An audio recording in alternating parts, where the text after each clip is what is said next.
Iceland is a beautiful country filled with diverse natural scenery.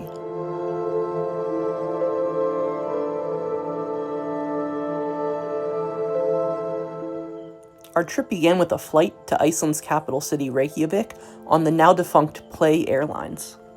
We stayed at the Swan House Apartments and found it to be really good value for money, although our apartment did not come with a full kitchen.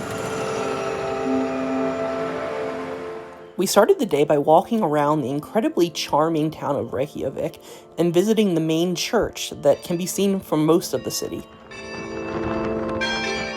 If it's a clear day, I highly recommend you take the elevator to the top of the church because you get a really beautiful view of the city. The church design is based off of some of the rock formations that can be seen along the coast of Iceland.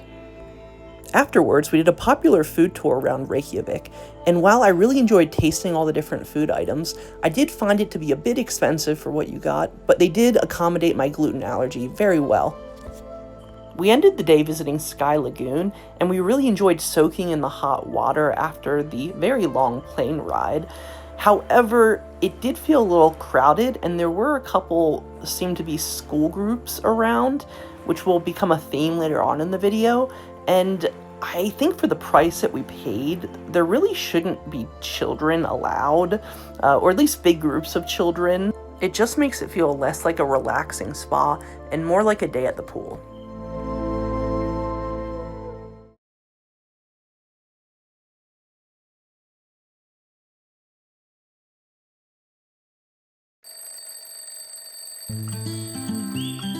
As soon as the sun went up, we started our day trying to complete Iceland's famous Golden Circle. The Golden Circle is an iconic one-day road trip out of Reykjavík, visiting some beautiful natural sights. Our first stop was Faxafoss, which honestly feels kind of skippable after some of the other waterfalls that we did throughout the day. It seems that one of the main reasons to visit the waterfall is the fact that it's not very crowded, so it makes for a peaceful experience.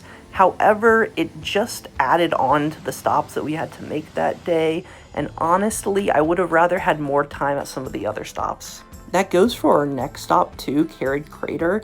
I would only visit if you have a lot of time, otherwise it's not really worth the stop in my opinion. One stop that absolutely should not be missed is visiting Geyser and its adjacent geysers. It's actually the namesake of all geysers, and while it's not active right now that often, it was cool to see and hike around the area.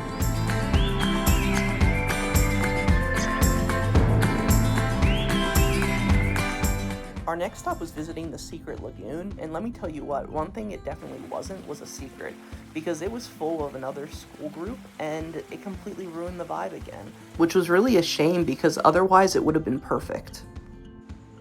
The trip, of course, would not have been complete without visiting Gullfoss, which is the namesake of the Golden Circle.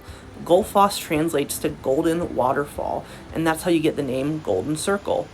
It's truly unbelievable how massive and majestic this waterfall feels while you're there. It's definitely a must visit for any trip to Iceland.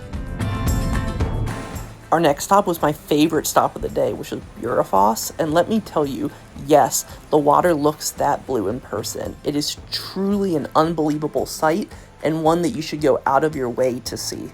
It easily ended up being one of my top 5 favorite things that we did in Iceland. One side note, while you're in Iceland, in my opinion, it's very important that you rent a car. Taxis are very expensive, and you'll want the freedom to be able to pull off the side roads and do the things that you want to do. Like visit this ice cream parlor where you can look at the cows through the window.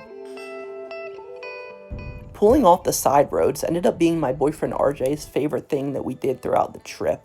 You really felt lost in the nature. It's just really important that you make sure you're not pulling off onto any private roads, as you can get into a lot of trouble and it's kind of rude. We ended the day visiting Thingvellir National Park, which is the spot where the North American tectonic plate separates from the European tectonic plate, and it was really cool to walk in between the two tectonic plates. It was also the spot where Iceland's first parliament met. While we hoped to end the night seeing the northern lights from the park, we were very unfortunately unlucky.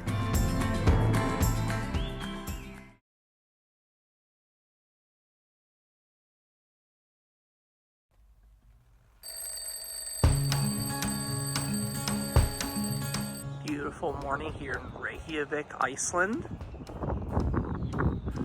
About to head out to the south coast. Our last day in Iceland ended up being our favorite with our drive through the south coast. The first waterfall we visited throughout the day was Seljalandsfoss, and the really cool thing about it was that you could walk around behind the waterfall. We got very wet and very cold, so it's essential that you bring waterproof clothing, but I highly recommend you do this. It was a very cool experience. And just a few yards away is what's known as the Secret Waterfall, and it's a waterfall that you have to walk through almost like a cave in order to get to, and it's another really wet experience, so please keep your waterproof clothing on, but it's a very cool experience, and I highly recommend that if you're over near Seljalandsfoss that you visit it.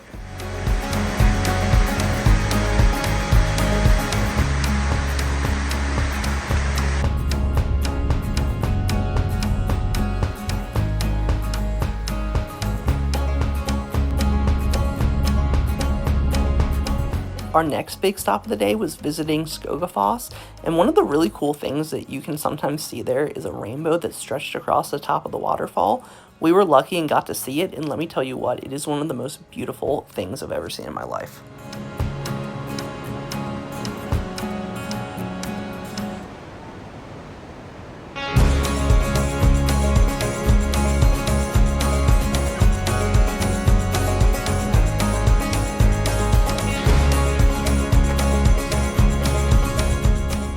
Our next stop was probably the highlight of Iceland for me, and that was visiting one of the black sand beaches that is outside of Vik.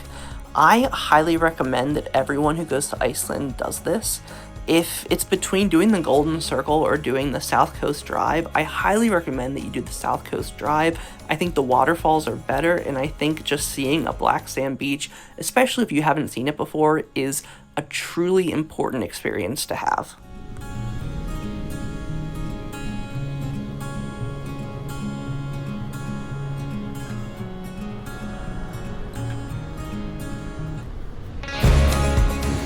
Where are we, babe? Where are we? Yeah. We found a friend. What's his name?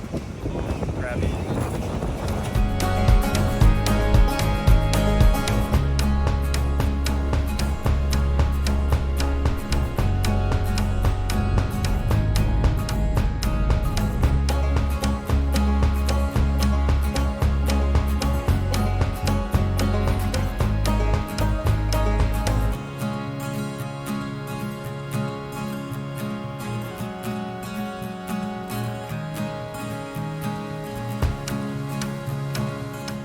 Afterwards, we laced up our cleats and traded the sand for ice and did a hike on a glacier that I'm not even going to try to pronounce. If you want to know the name of it, just Google glacier that Batman Begins was filmed on.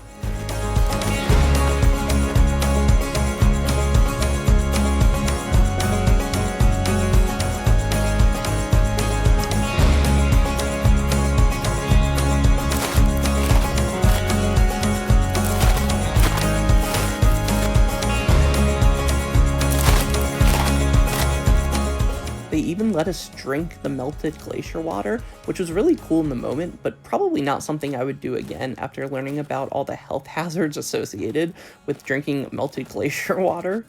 Apparently you can sometimes find ancient unknown viruses in glacier water that's melted, and as a hypochondriac, that's not something I ever want to think about.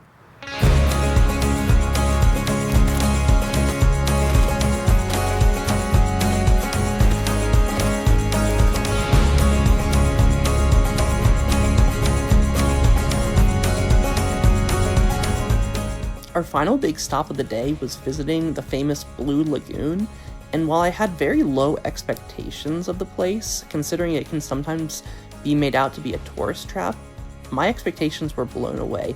It was absolutely perfect and was my favorite hot pool that we visited on our trip. It was relaxing, the crowds were low, probably because it was evening, and I would highly recommend that you visit the Blue Lagoon. It was really an amazing time, and I'm shocked to say that. Even though we had a flight early the next day, we decided to extend our rental car a few more hours, and that was mainly because we hadn't seen the Northern Lights yet, and we wanted to give it one last shot. So we drove around into the countryside, trying to find them, and at first it didn't seem like we were going to have any luck, but finally we looked up and we saw them.